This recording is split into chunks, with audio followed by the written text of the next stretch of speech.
ন্যায় প্ৰতিষ্ঠাৰ হৈ মাত মাতি আহিছে, সদায় ন্যায় প্ৰতিষ্ঠাৰ স্বাৰ্থত সংগ্ৰাম আগবঢ়াই লৈ আহিছে। যোৱা পৰহি নগাঁও জিলাৰ ঢিঙত যি 3জন নৰাধমে এজনী স্কুলীয়া কিশোৰী 10মান শ্ৰেণীত অধ্যয়নৰত কিশোৰী টিউশ্যনৰ পৰা উভতি হোৱাৰ পিছত আধা বাটতে ফুট গধূলিতে যি নাৰী নিৰ্যাতনৰ যি ঘটনা সংঘটিত কৰিলে, যি নিৰ্যাতনৰ ঘটনা সংঘটিত কৰিলে, এই ঘটনাক আমি ABMCয়ে ইতিমধ্যে গৰিহণা জনাইছোঁ। এই ঘটনাই সমাজৰ প্ৰত্যেকজন ব্যক্তিৰে মন মগজুক চুই গৈছে, মন মগজুক জোকাৰি গৈছে, অন্তৰাত্মা আমাৰ কঁপি উঠিছে। আৰু ইয়াৰ বিৰুদ্ধে ABMCয়ে যোৱাকালি প্ৰতিক্ৰিয়া প্ৰকাশ কৰি আজিৰ এই প্ৰতিবাদী কাৰ্যসূচীৰ কথা ঘোষণা কৰিছিলোঁ। আৰু আজি ABMCয়ে কেন্দ্ৰীয়ভাৱে তামোলপুৰ জিলাৰ ভাৰত ভূটান আন্তঃৰাষ্ট্ৰীয় ঘাইপথ অৱৰোধ কৰি এনেকৈ হেজাৰ হেজাৰ মানুহ ওলাই আহি এই ঘটনাৰ আমি তীব্ৰ প্ৰতিবাদ সাব্যস্ত কৰিছোঁ। আমি ইতিমধ্যে দাবী জনাইছোঁ যে চৰকাৰে শীঘ্ৰেই উক্ত ঘটনাৰ লগত জড়িত থকা প্ৰত্যেকজন নৰাধমক, প্ৰত্যেকজন অপৰাধীক, প্ৰত্যেকজন দোষীক, প্ৰত্যেকজন অভিযুক্তক ফাষ্ট ট্ৰেক আদালতৰ জৰিয়তে বিচাৰ প্ৰক্ৰিয়া সোনকালে সমাপ্ত কৰি ফাঁচীকাঠত ওলোমাৰ ব্যৱস্থা কৰিব লাগে।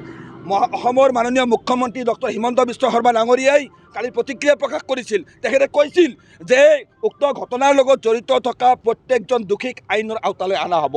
কিন্তু আজি ৰাতিপুৱা আমি সংবাদ মাধ্যমৰ জৰিয়তে জানিব পাৰিছোঁ যে উক্ত ঘটনাৰ লগত জড়িত যিজন মূল অভিযুক্ত তফাজুল, তেওঁ আৰক্ষীৰ জিম্মাৰ পৰা পলাই গৈছিল আৰু পলাই যোৱা অৱস্থাত পানীত পৰি তেওঁৰ মৃত্যু হৈছে আৰু তেওঁৰ মৃতদেহ উদ্ধাৰ হৈছে।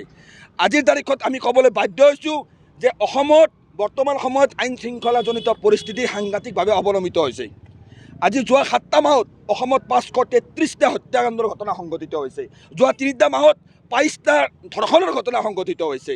তেনেকুৱা সময়তে সংঘটিত হোৱা নগাঁও ঢিঙৰ যি এই নাৰী নিৰ্যাতনৰ ঘটনাৰ মূল অভিযুক্তজন কেনেকৈ আৰক্ষীৰ জিম্মাৰ পৰা পলাই যাব পাৰিলে? আজি চৰকাৰৰ দায়িত্ব আছিল, হিমন্ত বিশ্ব শৰ্মা ডাঙৰীয়াই ৰাজ্যক প্ৰতিশ্ৰুতি দিছিল যে উক্ত ঘটনাৰ লগত জড়িত থকা অভিযুক্তসকলক আমি আইনৰ আওতালৈ আনিম। আৰক্ষীয়ে প্ৰথম কথাটো হ'ল নগাঁও আৰক্ষীয়ে বা অসম আৰক্ষীয়ে উক্ত ধৰ্ষণৰ ঘটনা বা নাৰী নিৰ্যাতনৰ ঘটনা প্ৰতিৰোধ কৰিব নোৱাৰিলে আৰু উক্ত ঘটনাৰ লগত জড়িত থকা সেই অভিযুক্তকো আইনৰ আওতালৈ আনিব নোৱাৰিলে। তেওঁক আৰক্ষীৰ জিম্মাৰ পৰা পলাই যোৱা অৱস্থাত মৃত্যু হ'ল। আচলতে আমি স্পষ্ট কৰি দিব বিচাৰিছোঁ, আজিৰ তাৰিখত চৰকাৰৰ সোপা জিলাৰ নীতিৰ বাবে এনেকৈ মুকলিভাৱে ধৰ্ষণৰ ঘটনা সংঘটিত হ'ব পাৰিছে।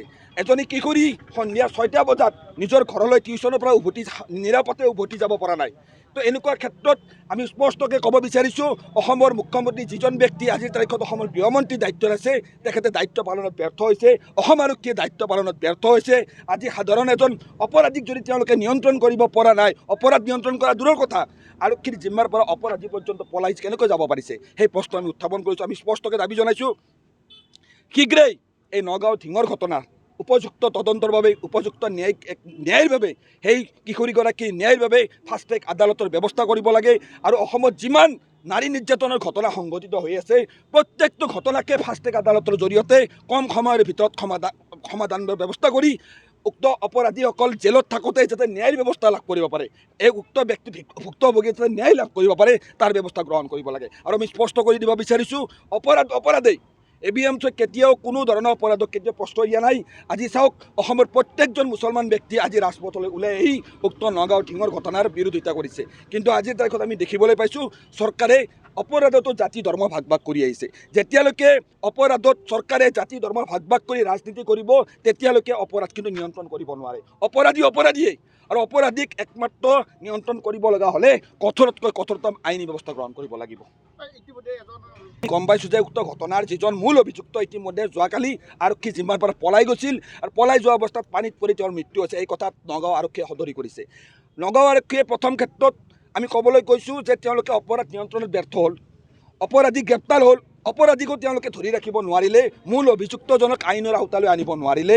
এয়া সম্পূৰ্ণভাৱে আৰক্ষীৰ ইয়াত দুৰ্বলতা প্ৰকাশ পাইছে, আইনৰ শাসনৰ দুৰ্বলতা প্ৰকাশ কৰিছে। আমি স্পষ্টকৈ দাবী জনাইছোঁ, বাকী যি দুজন অভিযুক্ত আছে শীঘ্ৰেই গ্ৰেপ্তাৰ কৰি কঠোৰতকৈ কঠোৰতম আইনী শাস্তিৰ ব্যৱস্থা কৰিব লাগে আৰু তাৰ বাবে আমাৰ ABMCৰ সংগ্ৰাম চলি যাব।